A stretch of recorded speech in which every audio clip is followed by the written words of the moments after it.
Assalamualaikum warahmatullahi wabarakatuh, teman-teman. 28 Oktober 1928 di sebuah ruangan sederhana di Jakarta, sekelompok pemuda bersumpah, tapi bukan karena diperintah, melainkan mereka mencintai negeri dengan setulus hati dan penuh hikmah. Hari ini, 1 abad silam kemudian, kita memperingati dan menikmati hasil perjuangan mereka. Tapi apakah semangat Sumpah Pemuda masih hidup di dada generasi muda kita? Baik teman-teman, kembali lagi bersama saya di Win Podcast, ruang cerita kita di mana suara bertemu rasa dan ide menarik bersama. Karena podcast ini memberi ilmu, menyebarkan ilmu, rasa, dan edukasi tentang bangsa. Di momen kali ini bukan hanya harinya yang spesial karena memperingati Sumpah Pemuda, tapi narasumber yang kita undang juga spesial. Dengan beliau, yaitu Bapak Muhammad Rusli Asyari selaku guru PPKN di SMA Gun Al-Falah, yang akan memberikan kita wawasan-wawasan serta insight yang mungkin kita belum paham, supaya kedepannya kita lebih mengerti dan memahami tentang semangat Sumpah Pemuda. Baik Bapak, bagaimana kabarnya Bapak hari ini Pak? Alhamdulillah sehat. Apakah Bapak setuju dengan adanya acara ini Pak untuk memperingati Sumpah Pemuda itu Pak? Acara ini adalah sangat bagus dan mereka untuk memberikan edukasi, memberikan pengertian pada generasi muda, manfaat daripada Sumpah Pemuda bagi generasi-generasi yang akan datang. Berarti nggak salah ya Pak kita mengadakan acara ini Pak, supaya ini justru kreativitas yang paling bagus untuk kita mengingat kembali sejarah perjuangan bangsa Indonesia pada masa lalu. Nah Bapak, sebelum kita masuk materi Pak, boleh diceritakan sedikit mengenai pengalaman pribadi Bapak yang membuat Bapak ini menganggap Sumpah Pemuda ini begitu terasa penting bagi Bapak?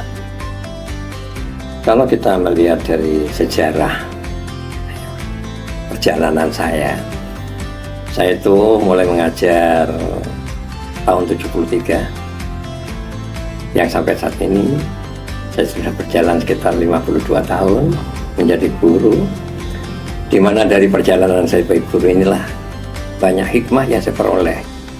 Bagaimana kita ingin memberikan semangat pada generasi muda bahwa umur bukanlah suatu penghambat bagi perjuangan, tetapi semangat itulah yang perlu kita tanamkan pada generasi muda, bahwa usia bukan suatu pantangan. Iya, bener banget itu Pak. Nah teman-teman, kali ini mungkin kita akan sedikit mengupas tentang cara kita meneladani para pemuda terdahulu dalam memperingati Sumpah Pemuda kali ini. Nah Bapak, di zaman sekarang ini kan banyak pemuda-pemuda itu memperingati tapi tidak mengetahui apa sih artinya, apa sih makna di dalamnya. Nah menurut pandangan Bapak ini, apa makna Sumpah Pemuda yang kita peringati setiap tahun dalam kehidupan berbangsa kita Pak? Kalau kita berbicara masalah itu, maka kita harus tahu tentang sejarah perjuangan bangsa Indonesia. Karena tanpa kita mengetahui tentang sejarah perjuangan bangsa Indonesia, kita tidak akan bisa merasakan bagaimana perjuangan bangsa Indonesia sampai saat ini merdeka. Bahwa Sumpah Pemuda itu dimulai, bahwa Sumpah Pemuda itu adalah elemen terpenting bagi para pemuda dalam rangka untuk mewujudkan suatu kemerdekaan. Kalau kita melihat ke belakang, pada tahun 1908, di mana para pemuda mendirikan suatu pemikiran bahwa perjuangan tanpa persatuan tidak akan terwujud, maka lahirlah apa yang disebut dengan Budi Utomo. Itu pergerakan yang ada di dalam negeri. Sedangkan di luar negeri pun juga ada perjuangan yang dilakukan oleh para pemuda Indonesia yang ada di negeri Belanda yang bergabung dalam suatu organisasi namanya Indische Vereniging, yaitu kelompok pemuda. Kemudian dari sekelompok pemuda dari Jawa merasa bahwa Budi Utomo itu adalah organisasi elite, maka para pemuda menggalang untuk para pemuda di Jawa dalam satu bentuk kesatuan yang kita kenal dengan Jong Java pada tahun 1915. Dan lahirnya Jong Java, maka lahirlah organisasi berikutnya seperti Jong Ambon, Jong Salebes. Pada tahun 1918, pemerintah Belanda memberi kesempatan kepada para pemimpin-pemimpin Indonesia untuk ikut dalam suatu pemerintahan Belanda yang tergabung dalam Volksraad, yaitu adalah Dewan Rakyat yang diwakili oleh para pemimpin-pemimpin organisasi yang lahir pada waktu itu. Kemudian dengan lahirnya Jong Java, Jong Ambon, Jong Salebes, ada pemikiran bagaimana kalau mempersatukan dari kelompok-kelompok ini menjadi suatu organisasi yang lebih utuh, yang dipandegani oleh para mahasiswa yang ada di Jogja, yaitu dari mahasiswa hukum, kemudian dari Jogja, dari Bandung, yaitu mereka yang gabung dalam bidang teknik, kemudian di Jakarta juga yang dipandegani oleh mahasiswa dari kedokteran. Dari 3 perguruan tinggi tersebut memperjuangkan suatu lembaga yang lahirnya PPI, yaitu Perhimpunan Pelajar-Pelajar Indonesia, sebagai cikal bakal lahirnya sebuah pemuda yang kemudian tahun 27 dan tahun 28 mengadakan sidang di Jakarta. Yang kemudian konsep dari Sumpah Pemuda tersebut dipilih seorang yang paling baik pada waktu itu karena beliau adalah ahli bahasa sekaligus juga dalam bidang hukum, yaitu Muhammad Yamin. Jadi Muhammad Yamin itulah yang menyusun konsep Sumpah Pemuda yang kemudian kita kenal sampai sekarang, yaitu ada kita sebagai bertanah air satu, tanah air Indonesia, berbangsa satu, bangsa Indonesia, dan berbahasa satu, bahasa Indonesia, yang kita peringati setiap tanggal 28 Oktober sampai sekarang. Baik, keren banget ceritanya Pak. Lah niku berarti pemuda-pemuda dulu itu memang begitu semangatnya dalam membangun Indonesia ya Pak? Sebetulnya mulai dulu sampai sekarang justru peranan generasi muda itu kan sangat penting dalam hal untuk suatu perubahan. Karena dengan perubahan anak muda itu kan apanya? Karena anak muda itu banyak inovasi yang harus dikerjakan. Bagaimana supaya ke depan Indonesia akan menjadi bangsa yang lebih maju. Oke.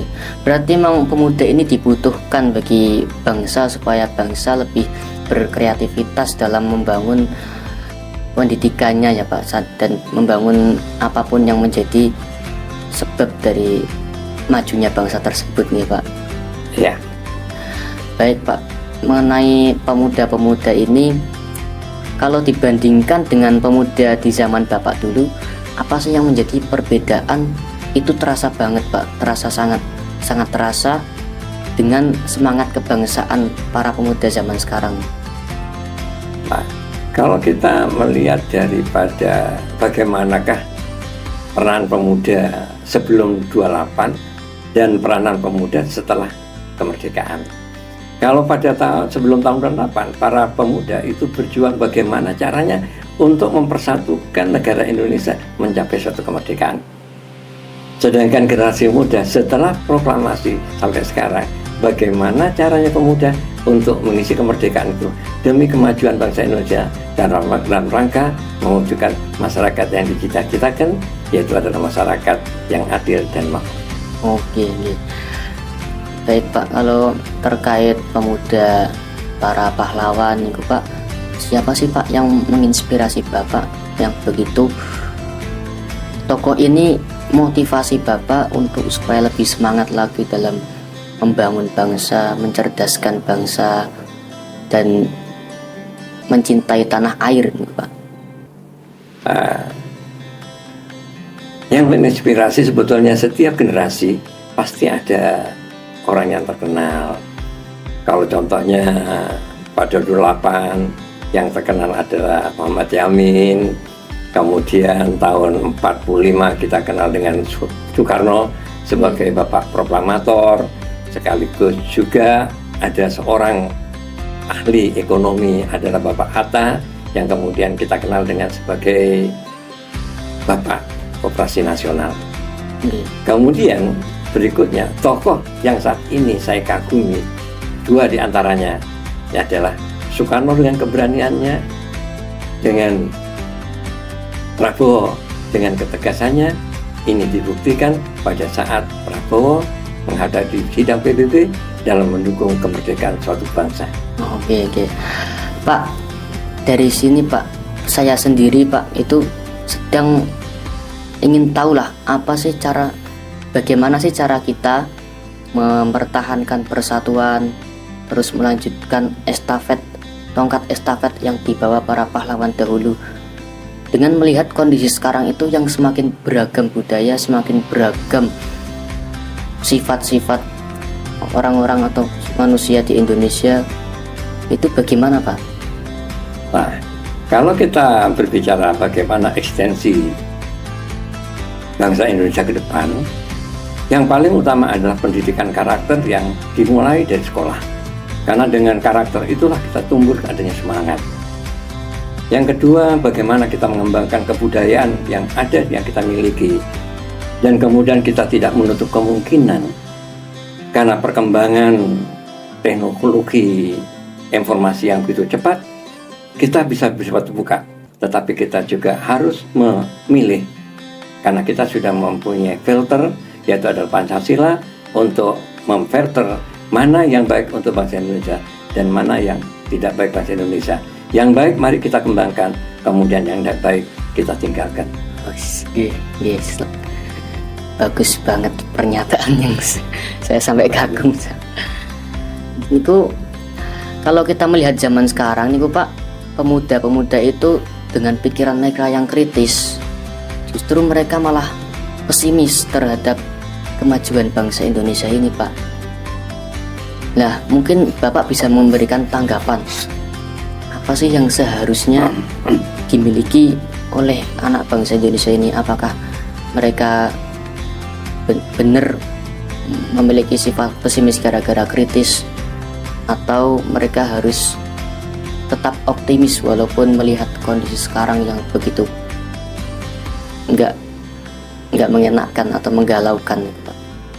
Nah, kalau kita bicara tentang sifat kritis, sebetulnya sifat kritis itu sebelum sekarang, yang lalu juga ada sifat kritis. Karena tanpa sifat kritis, Indonesia tidak akan pernah menjadi bangsa yang merdeka. Sebagai contoh, ketika pemerintah Belanda akan memperingati hari ke-100, di mana Belanda menghendaki bantuan dana kepada pemerintah. Karena kritisnya, Ki Hajar Dewantara, dia membuat suatu buku dengan judul All It's in Netherlands, adalah aku tidak sampai hati mengambil dana daripada bangsa yang jajah, yang kemudian oleh Belanda karena kritis itulah kemudian Ki Hajar Dewantara ditangkap. Baik. Begitu juga pada generasi yang sekarang, kritis itu sangat penting. Kritis bukan berarti kita harus pesimis. Justru karena kritis itulah kita bisa berpikir yang positif. Baik. Ya Pak, pertanyaan terakhir nih Pak, dari yang sudah tadi Bapak sampaikan tentang wawasan-wawasan mengenai Sumpah Pemuda, apa sih yang Bapak harapkan dan Bapak berikan pesan terhadap pemuda sekarang untuk kemajuan bangsa Indonesia di masa 2045 mendatang? Mari pada generasi muda kita pantang menyerah, majulah demi keberhasilan bangsa Indonesia. Tidak akan pernah ada pemuda yang tidak berjuang, karena berjuang itulah dari kaum muda. Semoga anak-anak muda sekarang menjadi pejuang-pejuang untuk masa depan dalam rangka mewujudkan masyarakat yang adil dan makmur sebagaimana yang menjadikan harapan kita bersama. Baik Pak, mungkin cukup sampai di sini. Terima kasih atas apa saja yang sudah Bapak sampaikan, dan semoga yang sudah disampaikan mengenai wawasan, nasihat bisa bermanfaat bagi penonton semua, terutama kalangan pemuda-pemuda. Dan semoga dengan adanya peringatan Sumpah Pemuda ini, kita semua para pemuda Indonesia bisa mengevaluasi diri dalam membangun negeri, dan kita bisa termotivasi untuk selalu belajar dengan sungguh-sungguh dan mengenang para pahlawan yang sudah mendahului kita supaya menuju Indonesia yang emas tahun 2045. Baik, saya selaku host, apabila ada tutur kata yang salah ataupun tingkah laku saya yang kurang mengenakan, saya mohon maaf. Sekali lagi saya mohon maaf, karena apapun dan dimanapun dan kapanpun manusia tidak luput dari yang namanya sebuah kesalahan. Akhirul kalam, wassalamualaikum warahmatullahi wabarakatuh. Waalaikumsalam.